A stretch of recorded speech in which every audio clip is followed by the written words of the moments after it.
Welcome back for test number 17 on the Total Tactics channel, and this week do I have a doozy for you. I'm so glad we get to come back to the channel in style. It's been 2 weeks since we've last uploaded a video. Life has gotten very busy the last couple weeks, but we're past all of that now, and we should get back to regular uploads. But this tactic, as it says on the thumbnail, 433 asymmetrical, has had the best test results of any tactic I have made for the channel so far. I hope you enjoy it. I hope you're able to try this tactic out in your own streams. And if you want to learn more about it and be a part of the discussion of all the tactics on the channel, make sure you're joining the Discord link, which is down below in the description, where you can also find a Dropbox link in both the Discord and in the description as well to download this tactic and all of the tactics, as well as the tactic tester. So anything that you would need to participate in our community is available to you in the description. So check out all those things. And once again, if you like this video, make sure you hit the like button,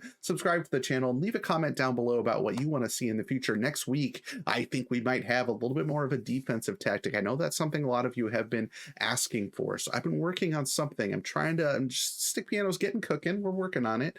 But you'll have to wait for next week to see that. For now, let's take a look at the tactic that has had the best result in the tactic tester for me personally for the entire cycle.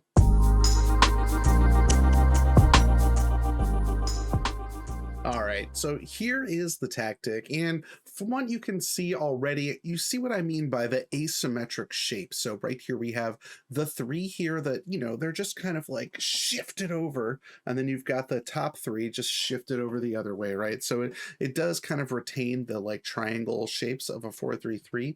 Everything is just shifted, and that does mean it ends up with two strikers, but this pressing forward on defend kind of plays in this space anyway, which makes it even more like a 4-3-3 asymmetrical, where everything's just kind of shifted to each side a little bit. So when we walk through some of the team instructions first, pretty standard stuff: working the ball into the box, the higher tempo, pass into space, play out of defense. Like, this is all pretty simple. Same here, we're rolling it out, counter pressing. But where this is a little bit different than some of the tactics you've seen on the channel is, based on some feedback, I am trying to work on shapes that sit a little bit lower. And so right here, we are starting out in a standard defensive line, which is way different than a lot of the tactics that I've been making for the channel lately that have been on a much higher defensive line. So sitting here on standard, we're trapping people inside to where everything's just a little bit more clogged, and we do want those two strikers in that pressing forward, triggering that press as much as we can and getting that defensive winger to step up too into a trap here in this area between the pressing forward and a trap with the defensive winger. So in this space, we want to be able to trap down on people. So defensive winger, as usual, taking more risks, getting all the way up to the byline, shooting less often, getting further forward, those kind of things as well. Default on the pressing forwards, we're shooting less often with that advance forward too. We want them centering the balls more often than just like shooting them or passing it off instead of shooting from distance, things like that. So we're having the central mid on attack also close down more, so they can also get a little bit more involved in the press as well with that role. But then just kind of a standard backline as well. This wingback on attack is trying to overlap here and connect with the pressing forward on defense. So there's a lot of action coming through the right-hand side of the pitch on this tactic. And that's something that you should see pop up a fair amount in the highlights. So let's take a look at some of those highlights now before we get to some very exciting results for this tactic.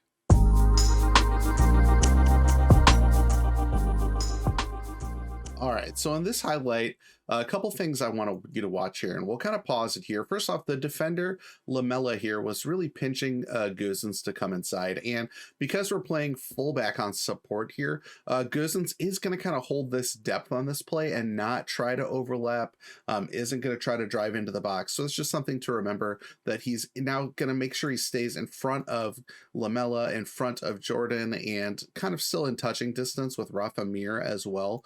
So you watch Guzens come across this play here, and then he's going to pass it off here.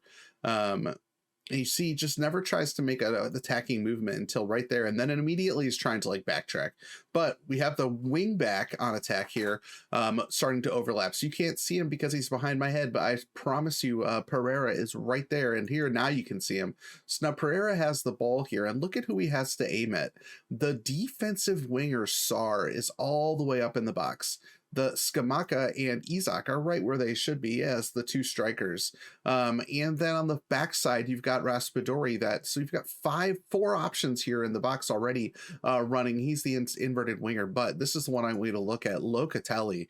So Locatelli is the CM on attack and makes these kind of layered runs behind the forward line, and he's just unmarked in the box. Pereira finds him, and it's an easy goal. But you just saw the like levels of attackers that were in position once Gozens made that horizontal run, let everyone join the attack, and there were just so many options in the box.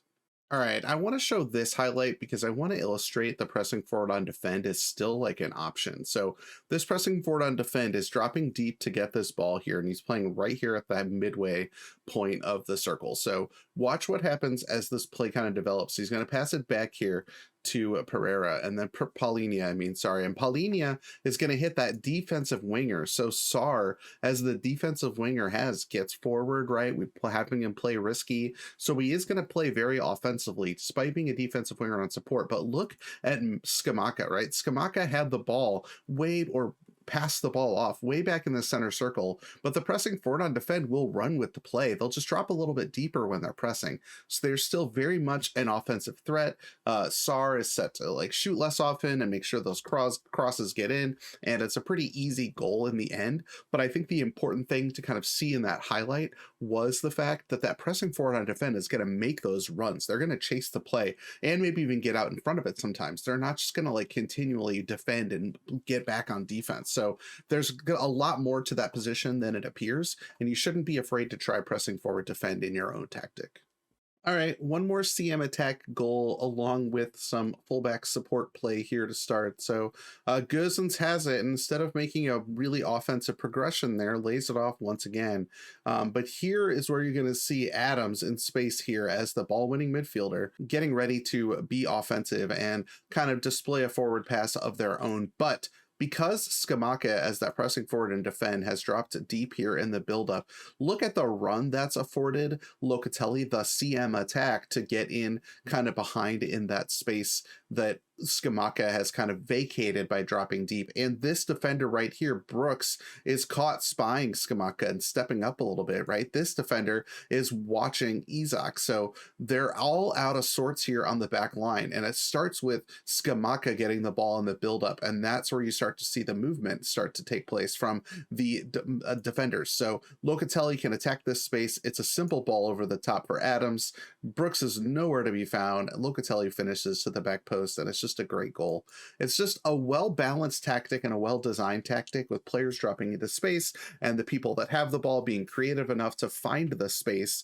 There's a lot of chances for offense and a lot of tactics that we create on the channel and that you can create as well. And just watching those plays unfold, I think, can just be really instructional. But you just saw Brooks just froze, and he froze upfield while the other defender was pushed backwards by the advance forward, and it just created a great opportunity for that CM attack. So if you're playing a deep lying forward or some kind of false nine in your tactic, make sure you have a midfielder or some kind of winger or somebody that is set up to attack the space that the DLF is vacating. So when they're pulling those defenders away, there is a player that can attack that space and you can take advantage of it. If you're not doing those things, then perhaps like the DLF kind of roles aren't going to work as well in your tactics. So it's just something to think about as you're building tactics going forward.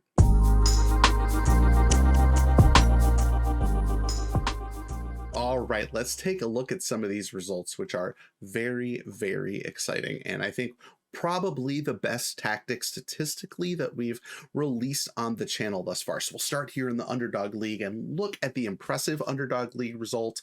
No losses in the Underdog League, 98 points, just the 5 draws, 113 goals scored, a big number, and the 31 against is a low number. So excellent job conceding less than a goal a game while piling on more than 3 goals a game. So just this tactic very dominant in the Underdog League. The average testing league did finish 3rd, but 69 points in the average league, nice, I know, is pretty decent return. But when you look a little bit deeper, you can see that we have the best peripherals in the entire division. We're only 1 point off of first place, and a plus 48 goal difference is the best in the division by 12 over Napoli, who won the league. So Yes, we didn't win the league, but we were the highest goal scoring team. We had the third best defense in the league and the best goal difference as well. I think that this result, maybe if I ran it a bunch more times, I'm sure several times we would win the average league. But in this particular run that I'm sharing with you right now, we finished third, which we'll come back to here in a little bit. It's a little bit disappointing because we almost accomplished something very special. In the balance league, we won 105 goals in the balance league, 41 conceded, which was second best in the division behind Inter's ridiculous 23.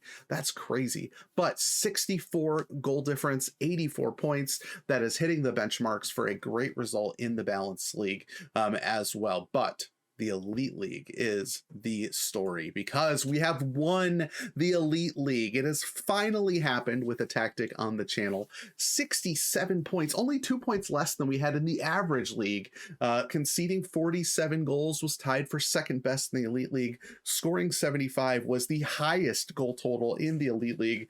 Just extremely impressive returns for this tactic. Now, something that I'm hoping is that you'll have the opportunity to play with this tactic with your own team and let me know in the comments or in the Discord whether or not it works for you on your save. And I mentioned that Discord server again. There is a link in the description where you can get involved in our Discord community, running your own tests through the tactics tester, sharing them there, asking for feedback on your own. There are always people around wanting to help and give you kind of feedback and just, you know, to send some emojis in response to your amazing test results yourself. So get involved in the conversation and join that. And also consider supporting the channel by becoming a patron as well. And you can contact me through the platform to access patron benefits. We're going to set up a patron draft once we get a few more patrons as well. And that is all stuff that's coming in the summer as well as we move forward with the channel. So once again, thank you for all of your support. If you liked this video, put a comment down below, hit the like button, and make sure you're subscribed to the channel for more tactics in the future. I got another great one coming up next week, already in the can, and I think it's going to be even a little bit more defensive than this one. So hopefully for those of you waiting for a defensive tactic, we'll get what you're looking for. But again, thank you so much for watching, and I'll see you next week.